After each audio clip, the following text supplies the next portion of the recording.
So RAM prices are going up, and if you're like me, you're probably kicking yourself because you wanted to upgrade something, you wanted to make a new purchase, and you were delaying, and now you're like, well, I can't afford it now, the RAM prices are too high.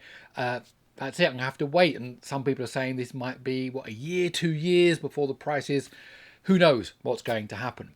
So the question is this: is it possible to use a PC with just 4 GB of RAM or 8 GB of RAM? Why we're asking that question is, can you still do that thing you wanted to do? Buy a second PC, set up a home lab, get another PC for a member of your family, whatever it is. Can you do that with just 4 or 8 GB of RAM? Is it going to be usable? That's what I want to look at in this video.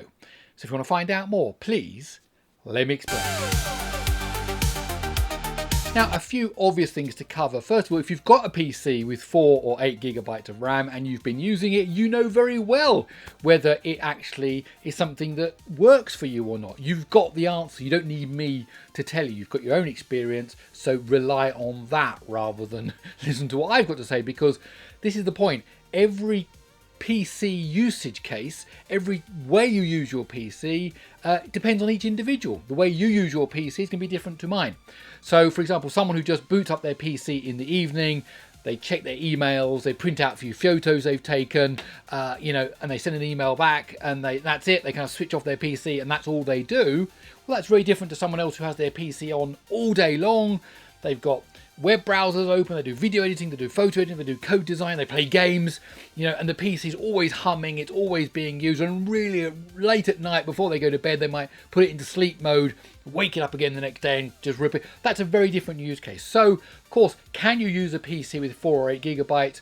Really, the answer is depends. Depends on what you're doing with it. Now, my aim here is to tell you some of the scenarios and tell you how much memory, how much RAM that will use, and then that might kind of give you an idea of whether you're able to, whether that fits into your way of thinking, whether you're able to use it with that amount of RAM. And the other thing to mention before we start on some numbers is, of course, Windows does have swapping, which means that when it runs out of memory, it is able to use some of the hard drive to swap memory from one place to the other. The problem with that is it's slow, and the problem is if it gets too busy, then it gets to this state where it's constantly doing it, and your PC is going to feel very unresponsive. However, if it's just a little bit over the top, then that's absolutely fine. Now, I've got videos about swapping, virtual memory, covered all that many times here on this channel. I'll leave a link in the description below. Likewise, I've also covered Linux as well, so how much memory Linux is going to use. Now, I'm going to concentrate more on Windows in this video, but I've got a whole video where I test web browsers and how much RAM is used when you boot it up, and what's the difference in Ubuntu and Fedora and Debian and so on. I've covered all of that. Again, I'll leave a link to that video in the description below. And for those of you that are interested, I've also covered Windows versus Linux. So I run the same programs on Windows, on Linux, to see which one uses the most. As I said, this one's mainly going to be about Windows PCs because that is still the most popular operating system for PCs today. Okay, so let's start with some basic numbers. When you boot up Windows 10, Windows installing and all the things that it comes with is going to use about 2.5 GB. So if you've got 4 GB of RAM, then you've already used up over half of that in just booting it up and bringing up the desktop before you. If you're running Windows 11, that number seems to be more like 3.5 GB. So you're going to see that Windows 10, Windows 11, there's a difference, and Windows 11 uses more. Again, just a note, I've covered all this about Linux as well. In fact, just so you know, even the most heaviest of Linux distributions use about 1 GB when they boot up. Now, we're going to talk about web browsing in a minute, but before we get to web browsing, let's talk about some other activities. For example, if you are going to just write some documents, if you start up something like LibreOffice and you use LibreOffice Writer, then that's just going to use about 300 or 400 megabytes when you boot it up. So if you've only got 4 megabytes and you've used up 2.5 on Windows 10 to do that, and then you write up LibreOffice Writer, you're going to go up to 3 and something. So you're absolutely fine even on a 4 megabyte PC. If you've got an 8 megabyte PC, absolutely fine, no trouble whatsoever. So if you're doing simple tasks, that isn't an issue. And the other thing is, if you're the kind of person that closes an app and then starts another one, then that's also great, because each of these individual tasks, whether it's photo editing or writing a document or checking your email, if you kind of close and open apps, then you're not going to be using up much of the memory. People like me, the problem is I have the web browser open along with the photo editing and my video editor, because I'm editing these videos, along with, VS Code, because I'm probably writing some Python script somewhere.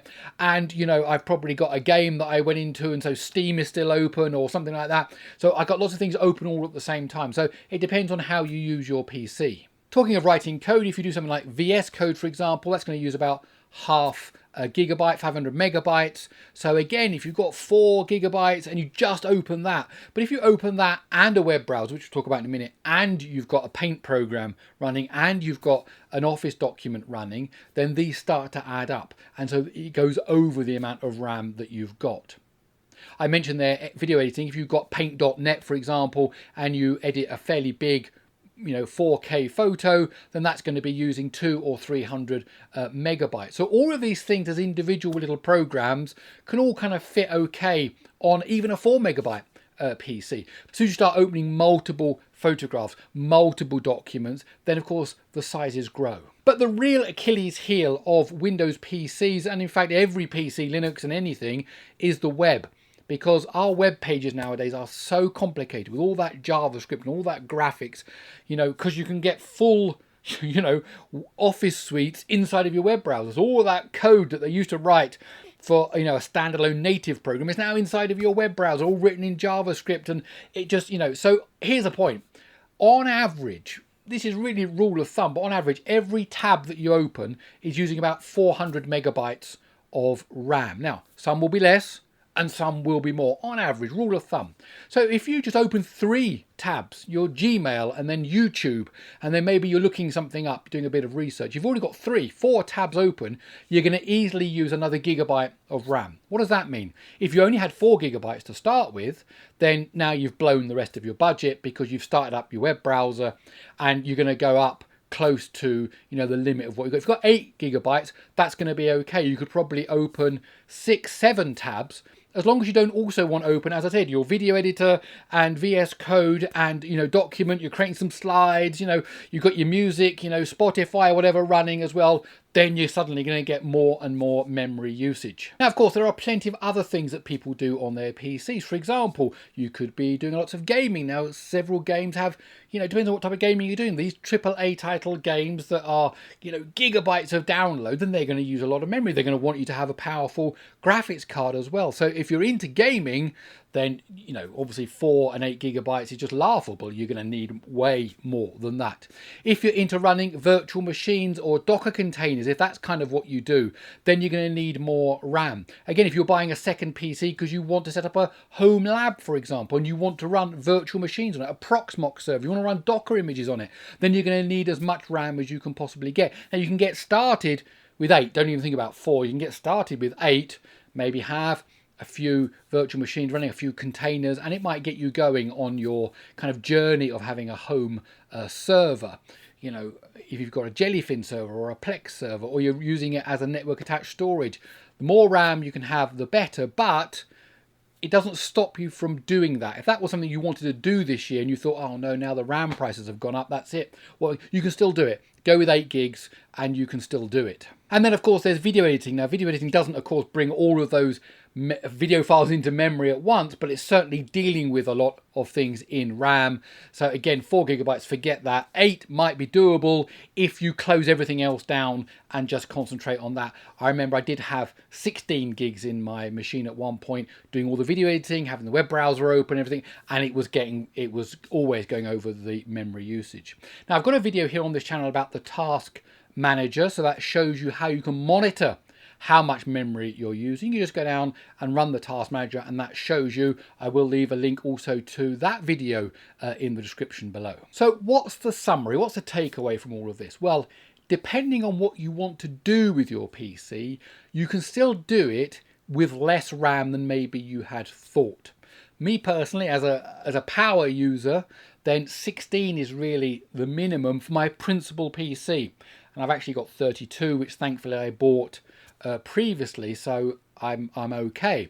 But if I'm looking to buy a second PC, let's say you've got a member of the family that needs a PC, school work, college work, even their actual work at home, and you're saying, oh, I haven't got the money for 16 gigs, I haven't got the money for 32 gigs, then depending on what they're doing, they're probably going to be okay with 8 gigs. It's going to work absolutely fine.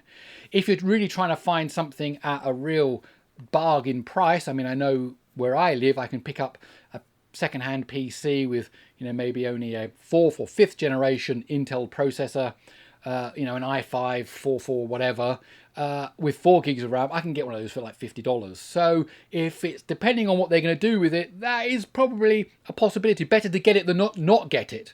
Especially if you're only spending $50 and then worry about the future to get them on the path. Again, if you're trying to buy a home server, you're going to need to think about it. But really, 8 gigabytes is doable. That's what I'm trying to say. 8 gigabytes is doable if you are careful. If you don't open 20 tabs in Chrome, if you shut things down and then start up other programs, 8 gigabytes is going to be absolutely fine. Now, if you are trying to think, well, I'd like to get something that might last me for this period, this next 2-year period, then go for 16 if you're going to be a power user. But you can just use 8, as I said, if you need to. Go for 16. Obviously, if you're already thinking about 32 or 64, then you're already much, much higher than the level I'm thinking about for what you're going to do, and you just have to spend the money. It's just as simple as that. Or maybe buy a second-hand one that had 32 gigs of DDR3, for example, but it's more memory, which is more important for what you want to do. I don't know. As I say, it depends on everybody's use case. So 4, doable for very low-end stuff. Okay, better to get it than for them not to have access to the PC, than they can't do their college work, whatever. 8 is going to be okay. 8 you can get away with if you do it carefully. And then, as I said, if you've already got the money or the thoughts for 16, 32 and so on, then fine, go and do that. Well, I hope that answers the question. 8 gigabytes is certainly usable. It's certainly going to be okay for most tasks, up to kind of like advanced user. But if you get to a power user, then obviously that's not going to work. Love to hear your thoughts, your analysis, your experience in the comments below. How much RAM do you have in your PC? Does that make you pull your hair out because there's not enough? Love to hear your thoughts. Okay, that's it. My name's Gary Sims. This is Gary Explains. I really hope you enjoyed this video. If you did, please do give it a thumbs up. Also, if you haven't yet subscribed to the channel, I highly recommend, of course I do, because I'm talking about my channel, highly recommend that you subscribe to the channel. If you think about subscribing, also think about joining. There is a membership scheme that you can join that helps this channel out. Okay, there we go. I'll see you in the next one.